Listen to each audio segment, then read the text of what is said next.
The world's unluckiest aircraft carrier is claimed to have been stolen from Ukraine. The Russian Navy's sole aircraft carrier was taken from Ukraine, and Russia subsequently sabotaged its functionality. The astonishing story of how Russia rendered the carrier inoperative without utilizing it at sea is truly unexpected. Originally known as Riga during its design phase, the heavy aircraft carrier was constructed in Soviet Ukraine in 1982. Its name changed to Leonid Brezhnev in 1985 and later became Tbilisi during sea trials in 1989, finally being named the Admiral Kuznetsov. Russia's only aircraft carrier, the Admiral Kuznetsov, has gained notoriety as a colossal disaster and is often dubbed the world's unluckiest ship. Despite being the flagship of the Russian Navy, it's embarked on only 4 short deployments in the Mediterranean. The carrier's history dates back to 1981, when the Soviet Union aimed to counter the growing naval power of the United States. However, early attempts to build carriers resulted in small Kyiv-class cruisers that could only carry helicopters, diminishing their effectiveness in potential conflicts. Upon witnessing the limited capabilities of the Kyiv-class ships, Soviet Defense Minister Dmitry Ustinov proposed designing and constructing a new class of Soviet vessels capable of launching fighter jets. However, the Admiral Kuznetsov project encountered numerous delays and underwent name changes, transitioning from Riga to Leonid Brezhnev, then to Tbilisi, and finally settling on Admiral Kuznetsov in 1990. Hindered by the collapse of the Soviet Union and the ensuing chaos, the carrier didn't become operational until 1996. Over the years, the Admiral Kuznetsov has suffered numerous breakdowns and required constant repairs to remain operational. Presently, the carrier is undergoing maintenance with an expected completion date in 2024. The Soviet Navy found itself ill-prepared to operate Tbilisi as it approached completion, lacking air groups, task forces, and air traffic control groups crucial for its proper function. Moreover, the necessary infrastructure to support such a colossal vessel was non-existent, and that remains the case today. The carrier's first commanding officer, Captain Viktor Gan, even acknowledged in a Soviet newspaper that the Navy was ill-equipped to handle a ship of Tbilisi's magnitude. During the Soviet era, ship development and production consumed most of the funding, leaving insufficient resources for maintaining existing vessels. As the Soviet Union neared collapse, the Navy sought to rename Tbilisi and its sister ship, Riga, as they didn't want their flagship vessels to carry the names of cities that resisted the Soviet Union. On September 19, 1990, Tbilisi was officially rechristened as Admiral of the Fleet of the Soviet Union, Kuznetsov, while its sister ship, under construction, was renamed Varyag. This alteration carried significant weight, particularly for those familiar with nautical superstitions.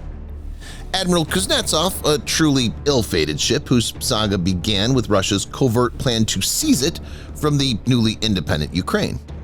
The carrier's troubles started with the collapse of the Soviet Union. On August 24, 1991, Ukraine declared its independence from the USSR. Tensions between Ukraine and Russia quickly escalated over the Black Sea Fleet, as many officers leaned toward Russia. Ukrainian President Leonid Kravchuk declared that Admiral Kuznetsov was Ukrainian property and instructed the ship's commander to stay docked in Ukraine. However, Captain Viktor Gan disagreed, believing that Ukraine didn't yet exist as a country since the independence referendum hadn't been held. On December 1, 1991, the same day 92% of Ukrainians voted for independence, Admiral Kuznetsov left the Black Sea under orders from the Russian Northern Fleet and headed to Murmansk. 1/3 of the crew stayed on the carrier, while the rest remained in Ukraine. With construction still incomplete, Admiral Kuznetsov traveled far from the shipbuilder and arrived at a port unequipped to accommodate such a large vessel. Despite its unfinished state, on January 20, 1992, Kuznetsov was commissioned as the Russian Navy's flagship. However, it didn't receive any aircraft for 2 years and wasn't fully operational for another 3. Its first deployment began in 1995 in the Mediterranean Sea, lasting about 3 months.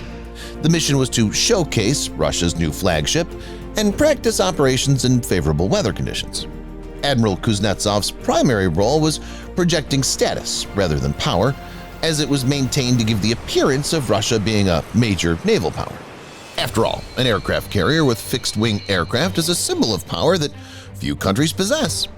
It served more as Potemkin Village, a facade meant to make a struggling country appear more prosperous than it actually was.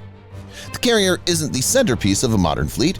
Instead, it's hiding a Russian Navy that's desperately trying to maintain the appearance of the once powerful and far-reaching Soviet Navy. Though Kuznetsov might look impressive on the outside, during its first deployment, 2,000 crew members had to ration water, which was only available for 20 minutes a day due to the ship's broken evaporators that distilled seawater. At one point, the U.S. Navy was even prepared to help the struggling Russian flagship by providing fresh water, but problems didn't end there. Admiral Kuznetsov's propulsion system, consisting of 8 pressurized boilers, was highly unreliable.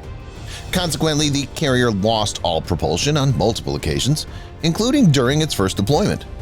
Though the propulsion system could often be repaired at sea, Kuznetsov sometimes needed to be towed back to port.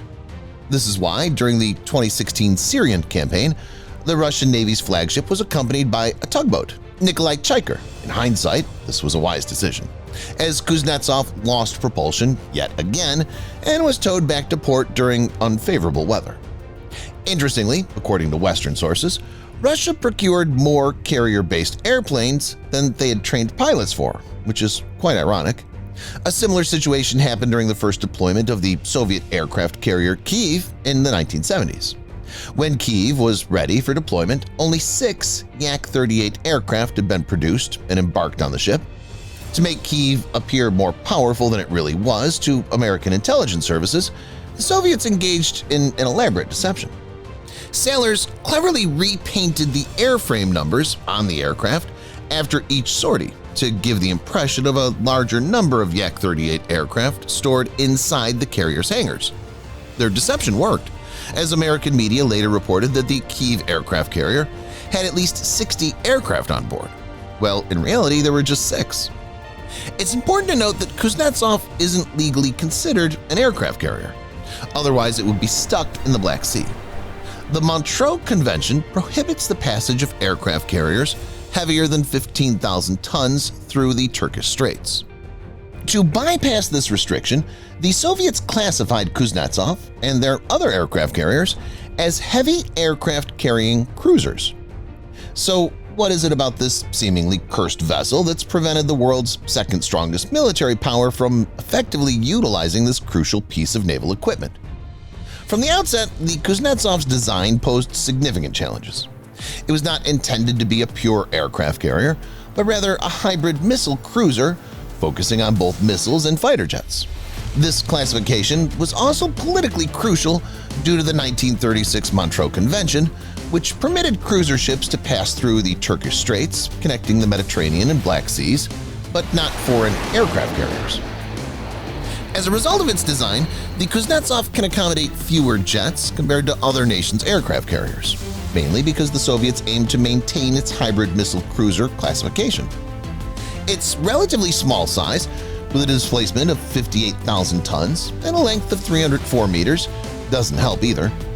In comparison, the Kuznetsov is overshadowed by U.S. Nimitz-class carriers, which can be more than twice as large, weighing over 100,000 tons.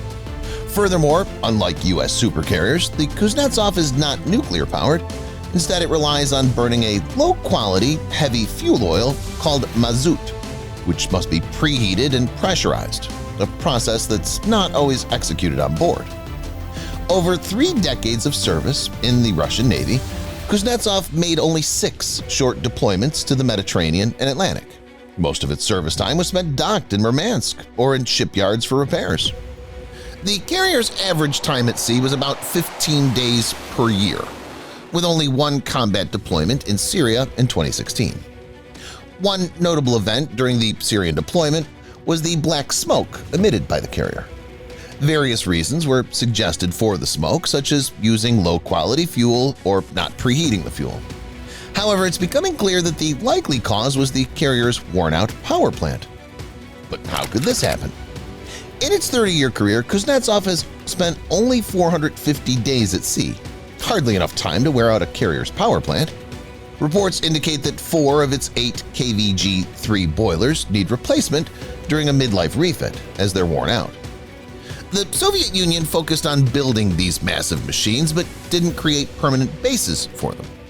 When Kuznetsov was docked, her boilers were overused, prematurely wearing out the power plant while the carrier sat idle, using up its machinery's useful life to provide electricity and water for the crew on board. In contrast, Nimitz-class carriers receive full shore services, including electricity and water, when docked in their permanent ports. However, the worn-out propulsion system and other machinery aren't the only issues. Almost everything else on the carrier struggles due to its age, particularly the arresting gear. During the 2016 deployment in Syria, 2 combat aircraft crashed while attempting to land.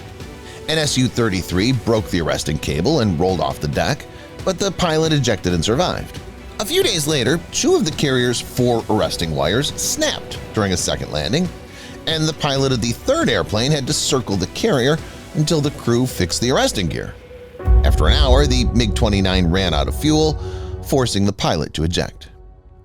In 2017, the carrier returned to Murmansk for a midlife refit, which aimed to extend its service life by another 25 years. As part of the refit, the Russian flagship needed to spend time in dry dock.